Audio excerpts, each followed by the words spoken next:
Hello friends, welcome back to my channel. तो आज की इस वीडियो में हम लोग कुछ इम्पॉर्टेंट मल्टीपल चॉइस क्वेश्चन को सॉल्व करेंगे जो कि आपके मेडिकल एग्जाम्स में आपको काफ़ी ज़्यादा हेल्प कर सकते हैं। तो चलिए स्टार्ट करते हैं अब हमारा क्वेश्चन। तो पहला क्वेश्चन है हमारा, what is the primary indication for endotracheal intubation. आपने देखा होगा कि जनरल एनेस्थीसिया दिया जाता है, उसमें ईटी ट्यूब यानी इंडोट्रैकियल ट्यूब ट्रैकिया में डाला जाता है। तो मेनली ये इंट्यूबेशन करते क्यों हैं, क्या इंडिकेशन है उसका। तो पहला है रेस्पिरेटरी फेल्यूर, दूसरा है कार्डियक अरेस्ट, तीसरा ऑप्शन है एनेस्थीसिया, चौथा ऑप्शन है ऑल ऑफ द एबव। तो रेस्पिरेटरी फेल्यूर अगर किसी को है तो भी उसे इंडोट्रैकियल इंट्यूबेशन करा जाता है और वेंटिलेटर पे डाला जाता है। अगर कार्डियक अरेस्ट है तो भी हम लोग ट्यूब डालते हैं और वेंटिलेटर पे पेशेंट रहता है, ठीक है। और एनेस्थीसिया यानी जनरल एनेस्थीसिया जब भी दिया जाएगा किसी भी सर्जरी के लिए तो ये इंडोट्रैकियल इंट्यूबेशन होगा। तो ये तीनों ऑप्शन सही हैं और डी ऑप्शन इस क्वेश्चन का राइट आंसर है, all of the above. Next question है हमारा, what is the minimum equipment required for intubation. Endotracheal tube trachea में डालने के लिए आपको मेनली कम से कम कौन कौन से इक्विपमेंट की ज़रूरत पड़ती है। पहला है laryngoscope, endotracheal tube, bag, valve, mask. दूसरा ऑप्शन है हमारा लैरिंगोस्कोप, इंडोट्रैकियल ट्यूब और ऑक्सीजन सोर्स। तीसरा ऑप्शन है endotracheal tube, bag, valve, mask, oxygen source.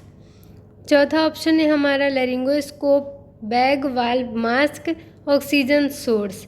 तो हमारा राइट आंसर होगा ए ऑप्शन। अगर इंट्यूबेशन करना है तो आपको लैरिंगोस्कोप की ज़रूरत पड़ेगी लैरिंग्स को विजुअलाइज करने के लिए।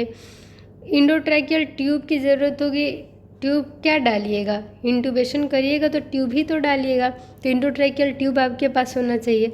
और बैग, वाल्व, मास्क होना चाहिए, ठीक है। तो हमारा राइट आंसर हो गया ए ऑप्शन। नेक्स्ट क्वेश्चन है हमारा, what is the name of the cartilage that forms the entrance to the लैरिंग्स।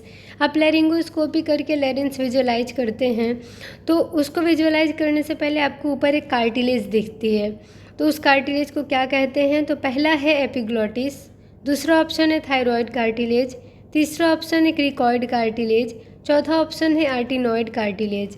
Right answer होगा इस क्वेश्चन का A option, epiglottis. Next question है हमारा, what is the name of the space between the vocal cords.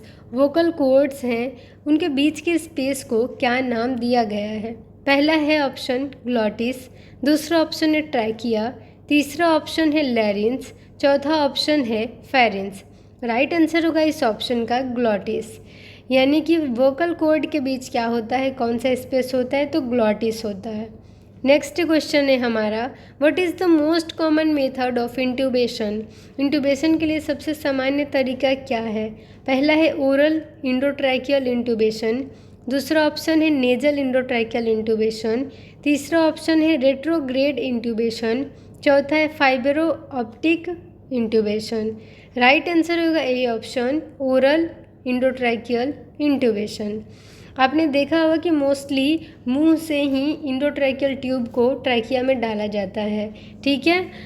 तो हमारा A option right answer हो गया इस क्वेश्चन का।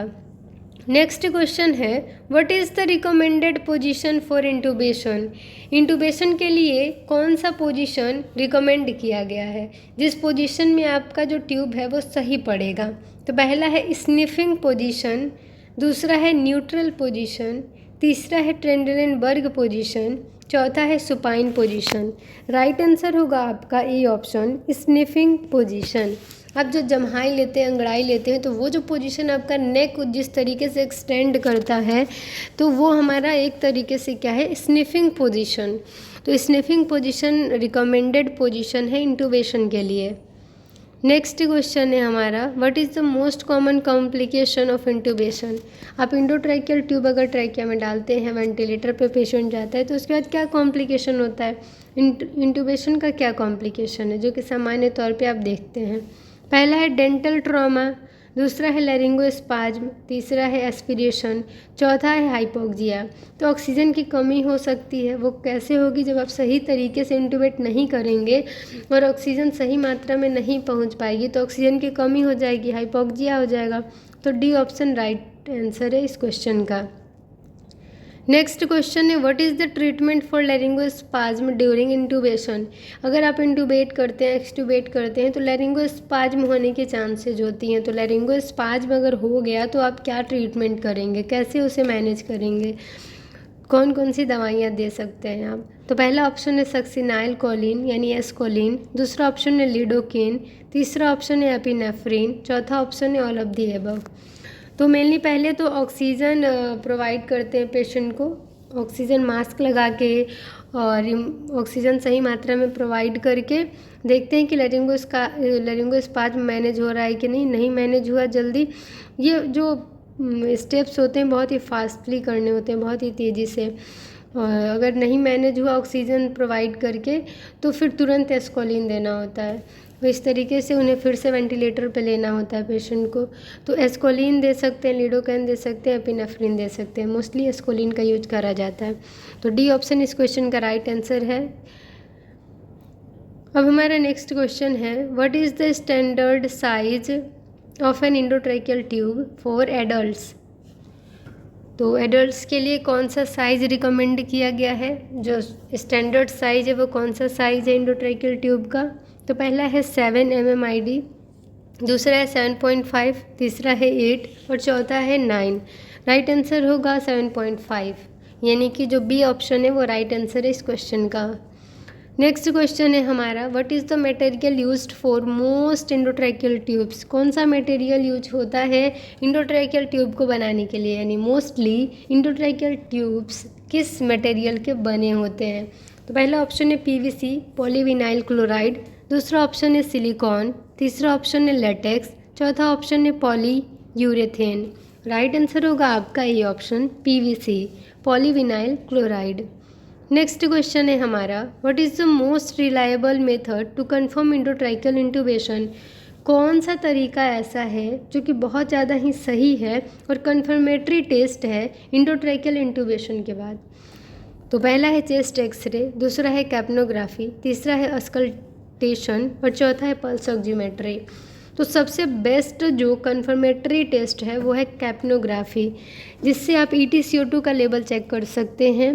ठीक है, तो CO2 का कंसनट्रेशन, जो CO2 का क्वांटिटी होता है वो देख के आपको पता लग जाएगा कि इंटूबेशन हुआ है या नहीं।